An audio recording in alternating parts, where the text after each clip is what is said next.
When I look into the mysteries of human relationships, I see that there are certain souls who move through the world as if they were born with a heightened sensitivity to the invisible threads that bind one being to another. They are rare, but not so rare that you will never meet one, and when you do, you will notice it, because the encounter will feel less like a meeting and more like a recognition. Among these souls, those whom you might call the INTJ and INFJ empaths, there is a peculiarity in the way they love, and this difference is not a matter of preference or simple habit, it is archetypal. It arises from the deep unconscious itself. It is as though their very psychic architecture has been shaped for a mode of love that the ordinary world cannot quite comprehend. You see, love for most people is entangled in projection. One sees in the other an image of their own unconscious, and through this image one falls in love. But for the empath, especially the intuitive, introverted empath, the experience is different. Their intuition pierces beyond the persona of the other, beyond the surface mask, into something more essential, more raw. It is both a blessing and a burden. For to see too deeply into another is to love not just what they present, but also what they conceal. It is to embrace the shadow of the other, and in doing so, to risk carrying it as one's own. This is why their love often appears weighty, solemn, sometimes overwhelming to those unaccustomed to its gravity. It is not the casual affection of passing fancy, it is the confrontation of soul with soul. The INTJ and INFJ archetypes belong to what I once described as the intuitive introverts, and this orientation already places them closer to the realm of the unconscious than most others. Their perception does not flow outward, surveying the surface of events and objects. Instead, it flows inward and forward, perceiving connections, possibilities, and patterns that are hidden. Their minds are attuned not to the chatter of the collective, but to the whisper of the unseen. Thus, when they love, they do not merely love a person in their outward guise. They love the totality of the psyche. They encounter the wounds, the dreams, the archetypal figures dwelling in silence. They see the potential of what this person might become, and in that vision they invest themselves wholly, sometimes to their own detriment. To understand why they love differently, you must consider the empathic function itself. Empathy is not simply kindness or compassion, though it can manifest as such. Empathy is participation in the feeling tones of another soul. It is permeability of psychic boundaries. For many, this is intolerable. They guard their borders fiercely, lest they be overwhelmed. But for the empath, those boundaries are porous and at times nearly transparent. The INTJ and INFJ empaths live as though they are walking without skin. The pain of another can become their own, and the joy of another reverberates within them with equal intensity. In this sense, their love is never detached. It is not the cautious game of courtship or the negotiation of contracts. It is immersion, a submersion into the waters of the other's unconscious. But let me caution you, what they love in you may not be what you consciously believe yourself to be. They love the forgotten child within you, the hidden God, the shadow you deny, the anima or animus that you repress. They are drawn to your soul's architecture, not your mask. And this can be terrifying, for to be seen in such a way is to be stripped of illusion. Many flee from it, unable to bear the weight of such vision, and the empath suffers, for their love is rejected, not because it is false, but because it is too true. It uncovers what the other was not ready to confront. This is why their path of love is often marked with solitude. It is not that they cannot love or that they are unworthy of it, but that the world often finds their form of love too intense, too demanding, too sincere, and yet they cannot love otherwise. To ask them to love superficially is to ask a river to flow backwards. Their inner archetype of the lover is intertwined with the archetype of the seer. They cannot separate affection from vision. To be loved by them is to be invited into transformation. It is to be confronted with the alchemy of the soul. I recall dreams told to me by such individuals. A woman once dreamt she was walking through a vast cathedral, dark but alive with echoes. In each shadowed alcove, she saw not statues, but living beings, half-formed, waiting to be acknowledged. She said she felt compelled to touch each one, and as she did, they would open their eyes, some with gratitude, others with terror. This dream revealed her own inner movement. Her love compelled her to awaken the dormant figures in others, to stir what lay unacknowledged. But this is a dangerous task, for when you awaken what is hidden, you do not only awaken beauty, you awaken demons, and the empath bears the risk of being devoured by that which they help bring into consciousness. So the way these empaths love is inseparable from their individuation journey. Their relationships are never mere companionships, they are crucibles. Each bond becomes an initiation into deeper knowledge of the self. They are not satisfied with surface harmony, for they know instinctively that true union must involve the confrontation with shadow, with complexes, with the primordial archetypes. Love becomes for them a rite, a sacrament of transformation. This is why they cannot remain in shallow relationships. They wither in them as if starved of psychic oxygen. They require depth, as the lungs require air. Some may call this tragic, others may call it noble, but I tell you, it is neither. It is simply their nature, their psychic destiny. To ask why the eagle flies or why the serpent sheds its skin is no different than asking why the INTJ or INFJ empath loves differently. It is written into their pattern, the archetypal blueprint of their being.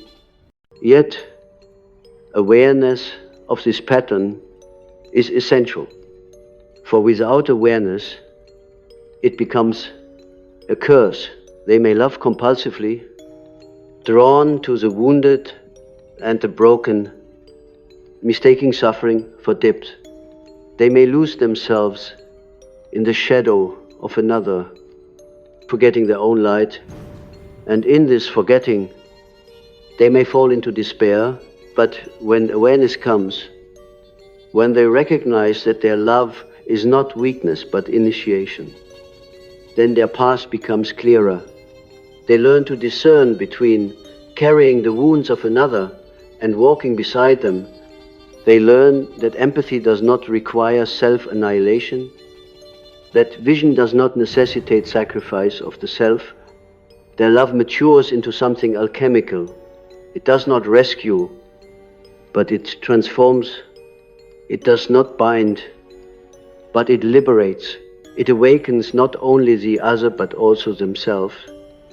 For in the mirror of the beloved's unconscious, they confront their own. This is why, my friends, to love as an INTJ or INFJ empath is to live at the threshold between worlds. They are forever balancing between the personal and the collective, between the conscious and the unconscious. Their relationships become arenas where archetypes play out: the wounded healer, the shadow, the anima, the wise old man. They cannot avoid these dramas, for they are inscribed into their psychic script, but with courage they can turn these dramas into revelations, into the unfolding of the self. And so, when you encounter one of these souls, do not mistake their intensity for possession or their silence for indifference. Know that behind their gaze is not judgment, but vision. Not calculation, but empathy. If they love you, it is because they have seen something in you that perhaps even you have forgotten, and in their love lies both danger and salvation.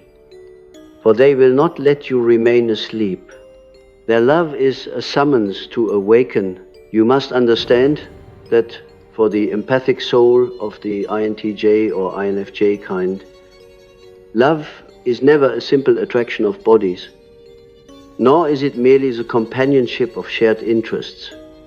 It is an encounter with destiny itself, as if two streams of the unconscious were drawn together by some hidden magnet. They often describe this meeting not as choice, but as inevitability, as though some deep archetypal drama were unfolding through them.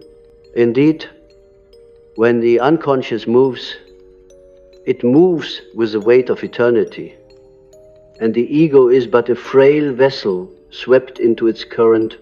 The peculiarity of these empaths is that they do not love from the surface of themselves. They love from the depths where their intuition lives, from the inner cave in which images, symbols, and archetypes dwell. To love from there is to see the other, not in fragments but as a totality, both luminous and shadowed. It is to look at the beloved and sense not only who they are, but who they could become, who they have been across forgotten years, and who they are afraid to admit they might be. This is why their love so often unsettles those who receive it. For most people, being loved means being affirmed in the mask one has chosen. But to be loved by such an empath is to be stripped of that mask and asked to confront the nakedness of one's soul. This unveiling can feel like judgment, but it is not. It is vision. The empath does not condemn what they see, but they cannot pretend it is not there. Their love therefore feels different, because it is not blind, it is piercing. Where many fall in love with an illusion, they fall in love with the truth. And truth is not always comfortable, yet this is precisely why their love holds such transformative potential. It is the fire that burns away pretense, the mirror that reflects hidden wounds, the embrace that says, I see you, even when you do not see yourself. To be loved in this way is both terrifying and healing. It is a summons into individuation, into becoming more fully who you are. But you may ask, why do these empaths love in this way when it brings them so much sorrow? The answer lies in the structure of their psyche. The introverted intuitive is oriented toward the archetypal world. They cannot help but perceive beyond what is given. Their unconscious is alive with symbols, and when they meet another person, these symbols stir, resonating like strings upon a harp to them. The beloved is not only an individual, but also a bearer of archetypal significance. The Anima, the Animus, the wounded child, the wise guide, they do not merely fall in love with a person, they fall in love with an image of the self reflected in the other. And because they are empaths, this love is not detached observation but visceral participation. They feel as if they are entering into the very fabric of the other's soul. It is here that their danger lies, for if they mistake the archetype for the individual, they risk losing themselves in projection. They may cling to the vision of what the other could be, while ignoring the reality of what the other chooses to be. They may sacrifice themselves at the altar of potential, waiting for the beloved to awaken to their own depths, only to find that the beloved prefers the comfort of sleep. In this way, their gift becomes their wound. Their empathy binds them to pain, and their intuition entangles them in illusions of transformation that may never come. Thus, many of them experience heartbreak not because they loved wrongly, but because they loved too deeply in a world that is not ready for such depth. And yet, one must not despair at this truth, for even in heartbreak, their love serves its purpose. The suffering they endure forces them to confront their own shadow, to see in themselves the wound that compels them to heal others. This is the paradox. In seeking to awaken the other, they awaken themselves. In carrying the pain of another, they are forced to reckon with their own. Love becomes the crucible of individuation, the fire in which their soul is tempered. Their heartbreak is not meaningless, it is initiation. I recall another dream told to me by one such soul. She dreamt of standing before a vast ocean, its surface dark and still. She stepped into the water, and as she did, she realized that beneath the surface swam countless creatures, some beautiful, others monstrous. Yet she felt compelled to dive deeper, and the deeper she swam, the more she realized that the ocean was not separate from herself, it was her own unconscious. This dream reveals the empath's dilemma. In seeking the depths of another, they are drawn into the depths of themselves. Love becomes the descent into their own waters. And in those waters, they encounter not only the beloved soul, but also the archetypes that rule their own. This is why the love of such empaths often carries a mystical quality. It feels as if fate itself has woven the bond, as if something divine is unfolding through their union. They speak of soul connections, of destinies entwined, of recognition that transcends time. And though the rational mind may scoff at such notions, the archetypal world affirms them. For what they feel is not mere fantasy, it is the resonance of archetypes, the eternal patterns of human experience echoing through their lives.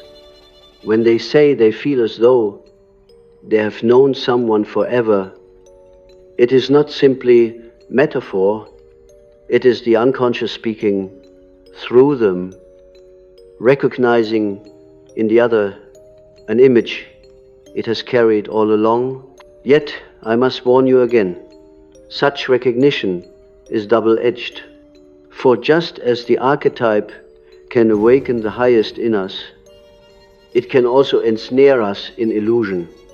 The empath who sees the beloved as savior or as lost child to be rescued may be trapped in a cycle of endless giving, endless hoping, and in this cycle they may lose sight of their own soul's needs.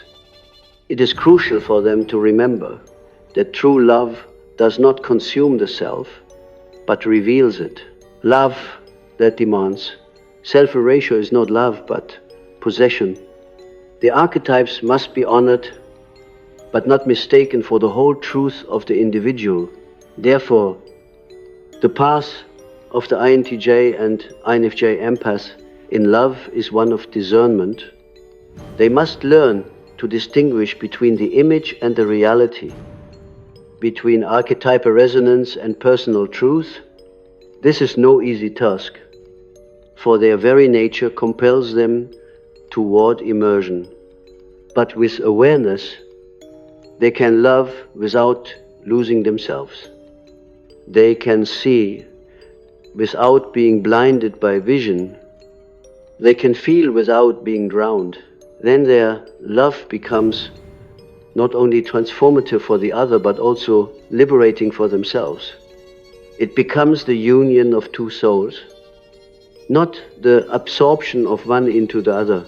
And let us not forget their love, though heavy with shadow, is also radiant with light. For when they love wholly, with a devotion that can heal wounds long hidden. They can make another feel seen in a way that is rare, perhaps the rarest of all human experiences. To be loved by such a soul is to be reminded of one's own depth, to be called into one's own truth. It is as if their love says, do not settle for less than who you are meant to be. This is the gift they bring to the world. Though it is a gift that often comes wrapped in suffering. So I say to you who are such empaths, do not despise your difference. Do not curse the intensity of your love, for though it sets you apart, it is also the sign of your vocation. You are called not to the shallow waters, but to the depths.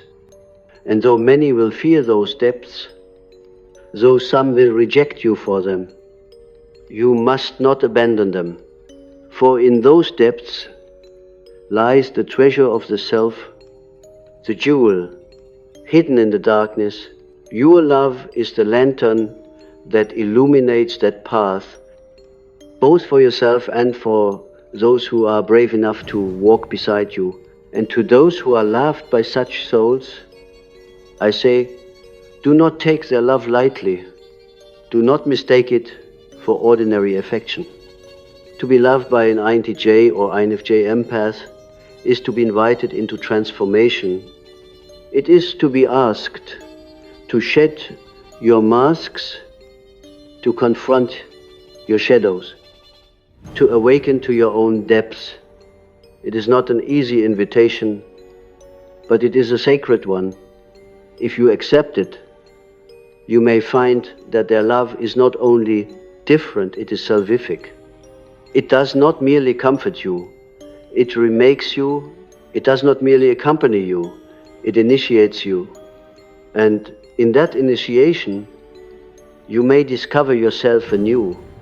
If we wish to go deeper into the mystery of why the empathic souls of the INTJ and INFJ kind love in a way that feels both divine and destructive, we must enter the terrain of shadow and archetype. For love, in its truest form, is never merely the meeting of two egos. It is always also the confrontation of two unconscious worlds. And the unconscious, as you know, is not gentle. It contains within it the rejected, the forgotten, the unlived and the monstrous. To love is to open a doorway through which all of this flows. The ordinary man and woman may keep that door half closed, engaging with the pleasant aspects while ignoring the rest. But the empath, especially the intuitive introvert, has no such luxury. Their very constitution forces the door wide open. They cannot help but perceive the totality of what another carries, and in perceiving it, they participate in it. Their love becomes inseparable from shadow work. This is why their relationships so often resemble crucifixion. The beloved becomes a mirror in which their own darkness is revealed, and vice versa. Each encounter is charged with projections that cut deep, for the empath does not cast shallow projections, but archetypal ones. They may project the savior of the Redeemer, the lost child, or the hidden God onto their beloved. And in turn, their beloved may project onto them the healer, the seer, the saint, or the witch. These projections are powerful, for they arise not from conscious choice, but from the collective unconscious itself.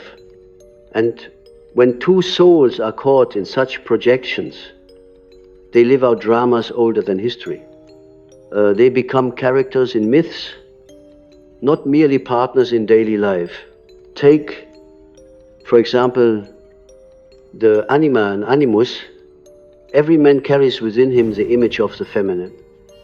Every woman, the image of the masculine.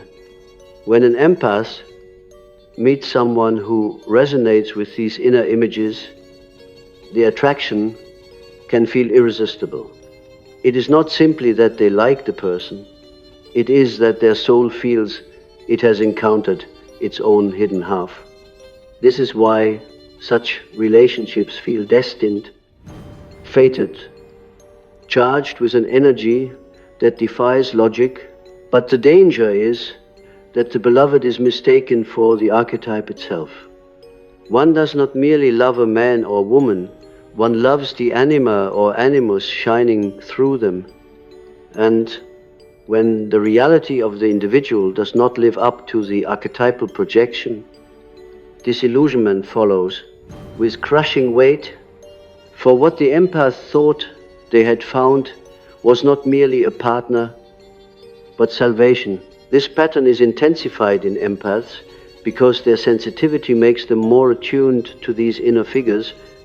They are more likely to encounter the beloved through the lens of archetype, more likely to feel that a bond is written into destiny. And indeed, in a sense, it is. For when the anima or animus appears in the flesh of another, it is always a summons from the self. It is the unconscious calling the ego to greater wholeness. The empath, drawn irresistibly into this summons, cannot help but enter it. But they must learn to recognize the difference between the archetype and the individual. Otherwise, their love becomes ensnarement, a cycle of hope and disappointment, devotion and betrayal. Consider also the archetype of the wounded healer. Many INFJ and INTJ empaths live under its shadow. They feel called to heal others because they themselves carry deep wounds, often wounds from childhood that have never been fully integrated. Their empathy is sharpened by their pain. It is because they know what it means to suffer that they can feel the suffering of another so vividly. And so, when they love, they are drawn to those who are broken, wounded, lost.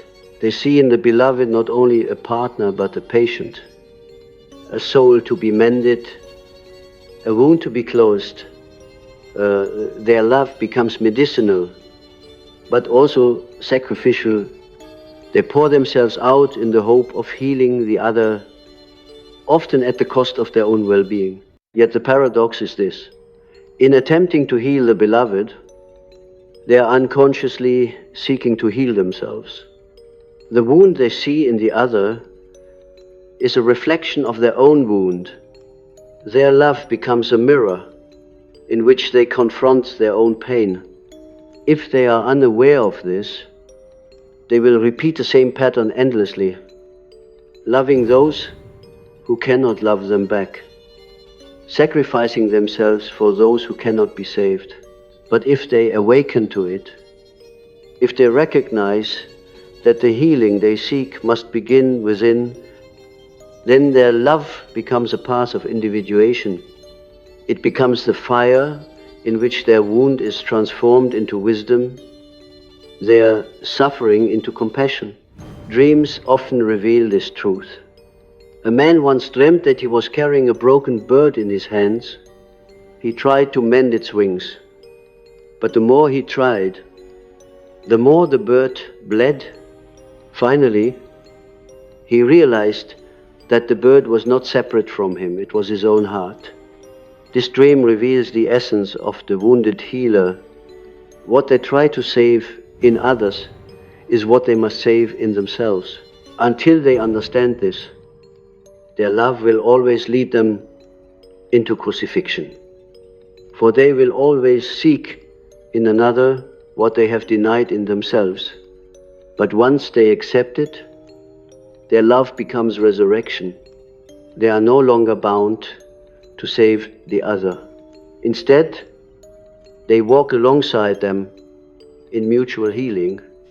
Their love ceases to be sacrificial and becomes transformative. It is important to recognize that the empath's love is haunted by the collective unconscious because of their sensitivity. They are more porous to the currents of the collective psyche. They may find themselves carrying not only the personal wounds of their beloved, but also the archetypal wounds of humanity. They feel the weight of abandonment, betrayal, exile, sacrifice, not merely as personal stories, but as eternal motifs. Their relationships become stages on which these archetypal dramas play out. This is why they often feel that their love is larger than life, that it carries the intensity of myth, and in truth, it does. They are participating in the unfolding of the eternal stories that shape us all. But here again lies the danger. If they identify too strongly with these archetypal roles, they risk being consumed by them. They may see themselves as savior, as martyr, as eternal lover, and lose sight of their own humanity. They may become addicted to the drama of suffering, mistaking intensity for authenticity. They may confuse chaos with depth, thinking that only relationships marked by pain can be truly meaningful. This is the shadow of their empathy, the shadow of their love, and it is only through consciousness that they can escape it. They must learn to honor the archetypes without becoming possessed by them, to participate in the myth without losing themselves to it. This is why individuation is essential for the empath. Love is not only relationship, but initiation. Each bond, whether it ends in joy or sorrow, becomes part of their path toward the self. The beloved is never merely a partner. They are a messenger of the unconscious, a figure sent to awaken some hidden part of their own soul. When they recognize this, they cease to see heartbreak as failure and begin to see it as transformation. The pain of loss becomes the alchemical fire that burns away illusion. The longing they feel becomes the call of the self. Love becomes less about possession and more about revelation. It is no longer, I need you to complete me, but through you. I have seen myself more clearly. I recall once again a dream. A woman saw herself entering a labyrinth, searching for her beloved. She walked for hours, calling his name, until she reached the center. There she found not him but a mirror, and in the mirror she saw herself. She woke with tears, understanding that her quest for love was in truth a quest for the self.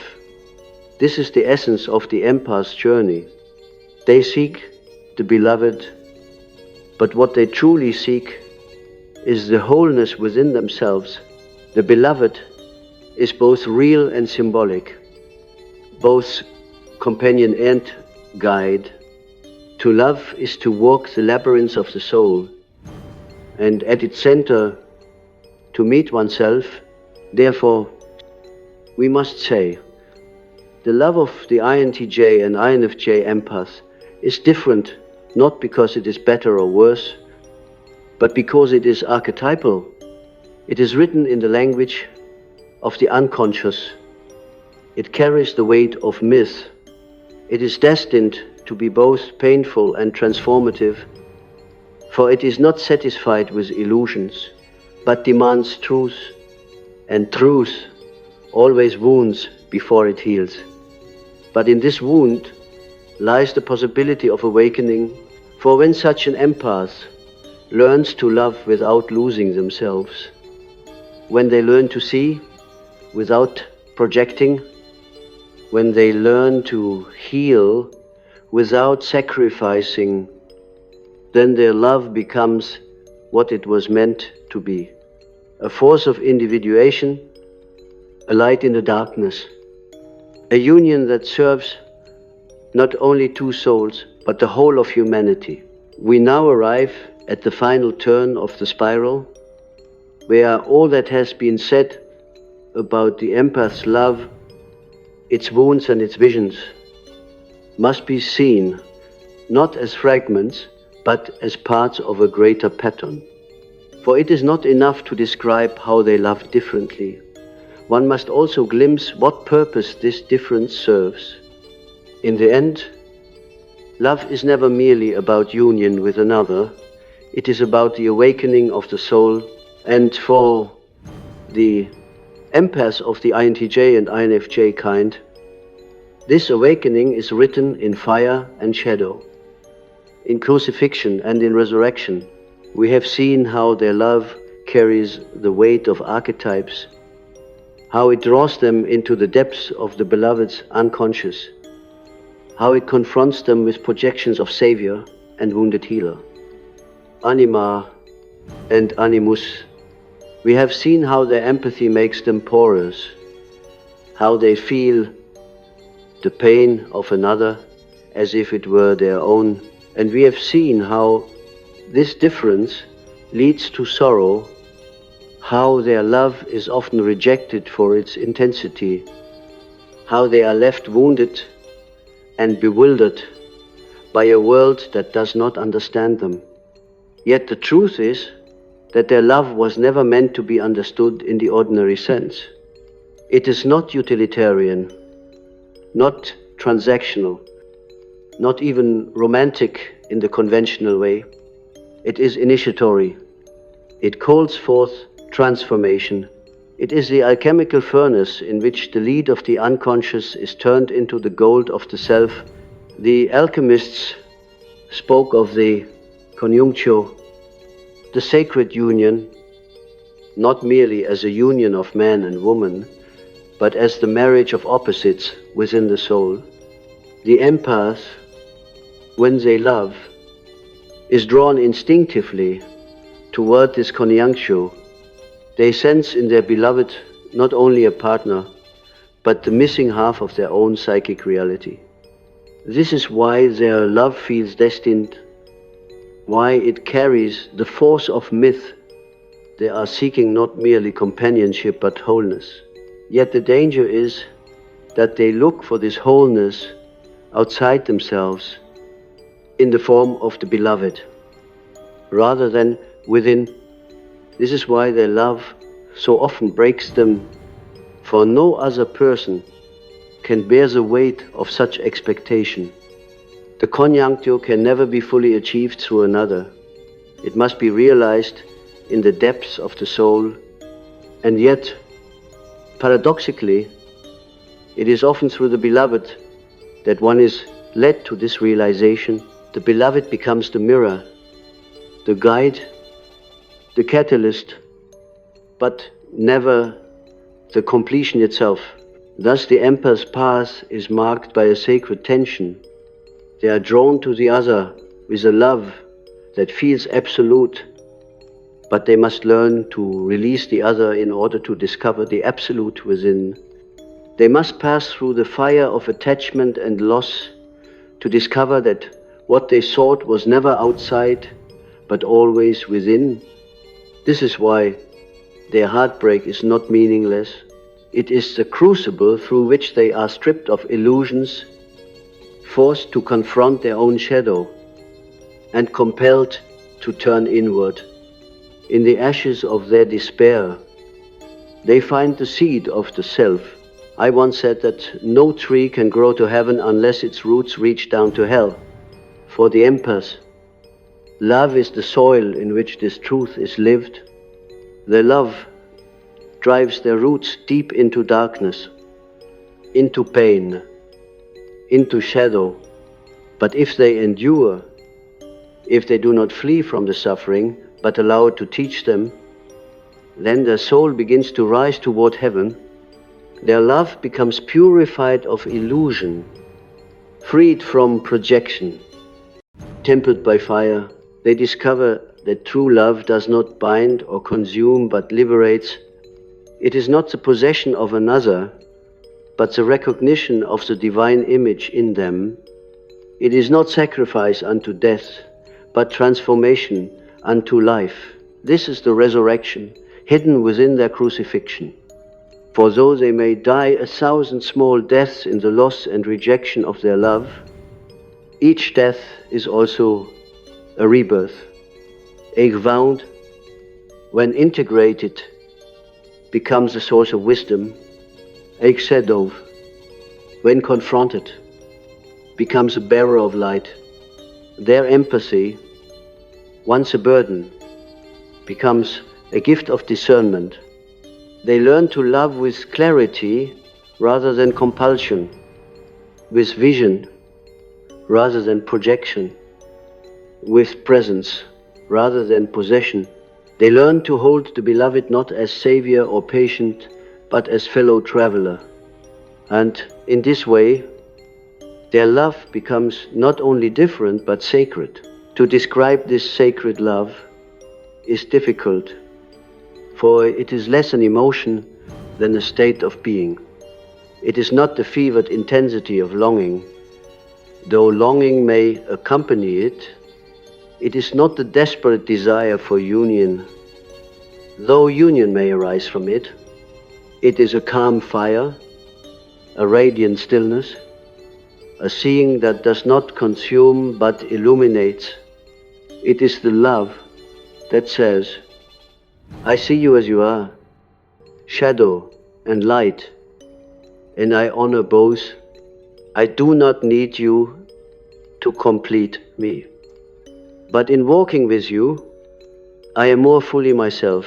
This is the love of the individuated empath. It is rare, for it requires passing through fire. But when it appears, it is as close to the conjuncture as human love can reach. And so, my friends, I say this: the reason INTJ and INFJ empaths love differently is because they are called to a different task. They are not here to merely replicate the ordinary patterns of affection and desire. They are here to embody love as a path of transformation. Their love will often wound them, for the unconscious always wounds before it heals. But in those wounds, they will find the self, and in finding the self, they will discover that the love they give is not theirs alone. It flows from a deeper source, from the archetypal wellspring that unites all humanity. Their love is participation in the eternal, a glimpse of the divine through the human. If you are such a soul, do not despair when your love is misunderstood. Do not believe that you are cursed because others cannot receive you. Understand that your path is different, that you are walking the razor's edge between personal desire and archetypal destiny. Yes, it will be lonely at times. Yes, it will be painful, but it will also be luminous, for each heartbreak, if you let it, will bring you closer to yourself. Each loss will strip away illusion, until what remains is the radiant core of your being. And from that core, you will love, not compulsively, but freely. Not desperately, but abundantly. You will love as the self loves not to possess, not to consume, but to awaken. And if you are loved by such a soul, know the sacredness of the gift. Do not dismiss it as excessive. Do not trivialize it as drama. Recognize that you are being invited into a deeper journey, a confrontation with your own shadow, a revelation of your own potential. You may resist it. You might even reject it. But if you accept it, it will change you. For their love is a mirror, and in that mirror you will see both your wound and your wholeness. To be loved by them is to be initiated into the mystery of yourself. It is not easy, but it is sacred. And perhaps that is why so many fear it, for the sacred always demands transformation. And transformation always comes at a cost. Let us then return to the beginning. Why do INTJ and INFJ empaths love differently from everyone else? Because they are different in their very psychic structure. Their intuition attunes them to the archetypal. Their empathy makes them porous to the unconscious. Their introversion drives them inward toward the depths. Their love is not an accident of temperament, but an expression of destiny. It is both their wound and their gift, both their cross and their crown. They cannot love otherwise, for to do so would be to betray their own nature. But in learning to carry this love with awareness, in allowing it to transform rather than consume, they fulfill their calling. They become not only lovers but initiates, not only partners but guides, not only sufferers but healers. And so, my final word is this: embrace your difference. If you love with such depth, do not curse it. And if you are loved with such depth, do not fear it. For though it wounds, it also heals. Though it crucifies, it also resurrects. Though it isolates, it also connects. At the deepest level, this love is alchemy. It is the transformation of lead into gold, of shadow into light, of ego into self. It is, in truth, the greatest mystery of the human soul. And for those rare ones who live it, it is both burden and blessing, trial and triumph, sorrow and salvation. To them, And to those who walk beside them, I say, walk with courage, for your love is not ordinary, and neither is your destiny.